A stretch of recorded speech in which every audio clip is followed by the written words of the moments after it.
Hey everyone, welcome back. Today, we're diving headfirst into an explainer of interactive storytelling's absolute most unforgettable finales.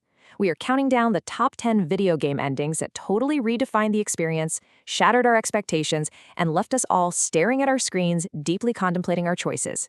If you love a great narrative twist or a deeply emotional conclusion, you are definitely in the right place. Look, before we take a single step forward, consider this a massive, flashing spoiler warning. Seriously, we're going to be digging into the final moments, the biggest twists, and the ultimate resolutions of some absolute masterpieces.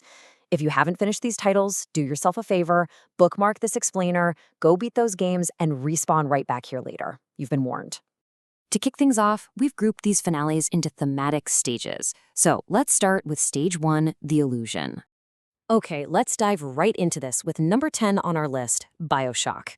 Just think about those three simple words, would you kindly?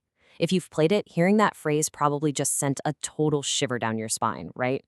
For the entire game, we really thought we were making choices, but this single trigger phrase revealed that we, the players, had unknowingly been manipulated the entire time.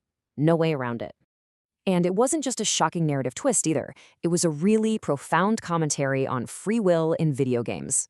BioShock literally took every objective, every waypoint, every command we've ever blindly followed, and turned it into this brilliant critique of player agency.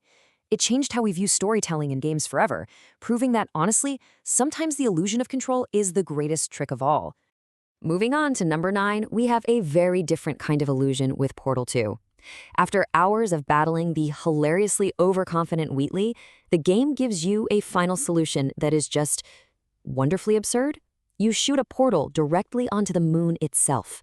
It is a breathtaking, literal moonshot that sucks you right into space. But the real twist here? GLaDOS actually rescues Chell, and in this surprisingly emotional gesture, finally lets her go. It's hilarious, it's clever, and it's an oddly heartfelt finale for a gaming masterpiece.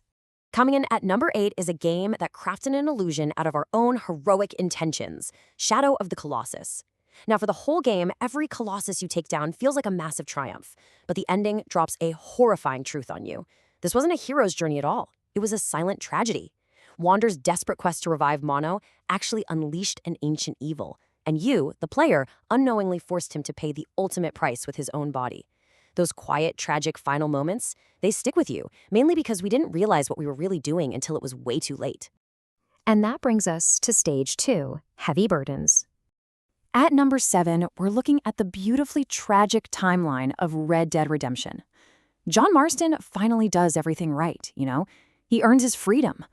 But then, the betrayal hits. Walking out of that barn to face an absolute army of government soldiers with nothing but a revolver, man, that is an unforgettable final stand. And it doesn't even end there. The epilogue, where his son Jack hunts down his father's killer years later, just deepens the whole tragedy. It proved that sometimes, even when you play by the rules, some heroes just can't outrun their past. And this brilliantly illustrates our number 6 spot, Mass Effect 2. No finale before this had ever put so much direct responsibility squarely on the player's shoulders. The suicide mission totally lived up to its name. Your specific choices, every single squad assignment, every loyalty mission, they completely determined the outcome. For some players, it was this massive celebration where the whole crew survived. But for others, it was a graveyard where beloved teammates perished because of, well, seemingly tiny mistakes. The ending belonged entirely to the player, making those consequences feel deeply, deeply personal. All right, number 5 brings a completely different kind of burden. Metal Gear Solid 3, Snake Eater. This game transformed what felt like a fun, high-stakes spy thriller into arguably gaming's greatest tragedy. After uncovering the real truth behind the boss's supposed betrayal, Naked Snake, and by extension you, is forced to pull the trigger on the very mentor who sacrificed everything for her country. And getting that legendary Big Boss title right after, it doesn't feel like a victory at all. It feels incredibly hollow. It's a heavy burden he carries for the rest of his life. Now we're leveling up to Stage 3, Moral Dilemmas. Taking the number 4 spot is Nier Automata, specifically ending E. This one is wild. After literally battling the end credits, the game asks you to make the ultimate sacrifice.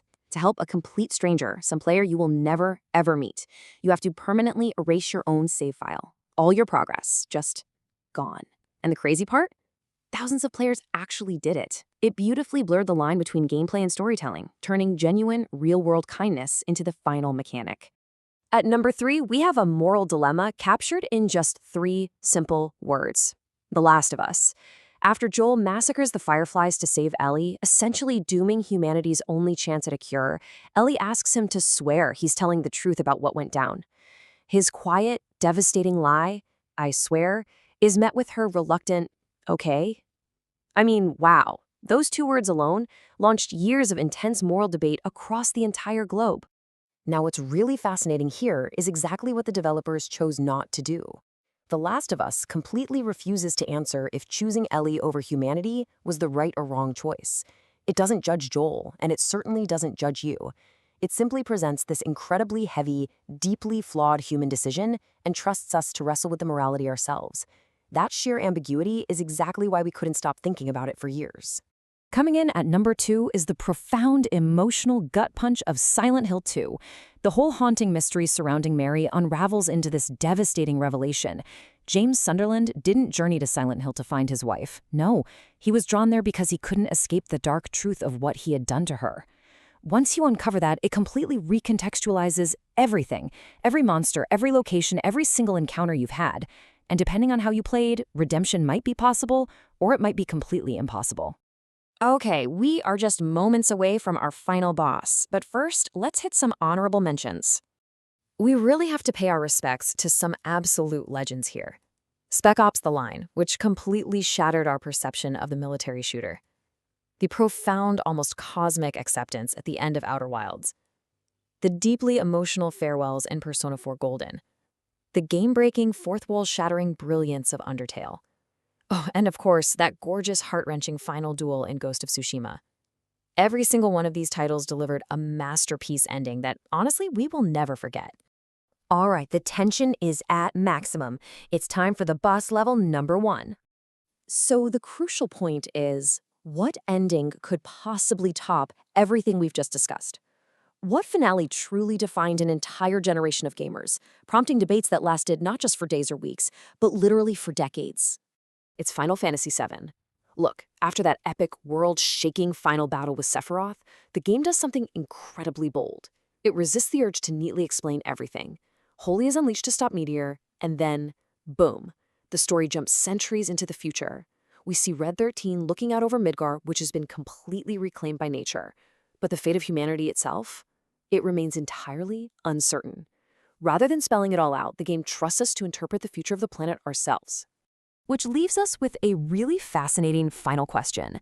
Does leaving the fate of the planet unanswered make it the most powerful ending of all? I mean, by giving us a grand, unforgettable mystery instead of a nice, tidy resolution, Final Fantasy VII kept players thinking and debating for decades. It just proves that sometimes the absolute best way to end a story is to leave us hungry to understand more. Anyway, thank you so much for joining me on this explainer. Keep analyzing those narratives, and I'll see you next time.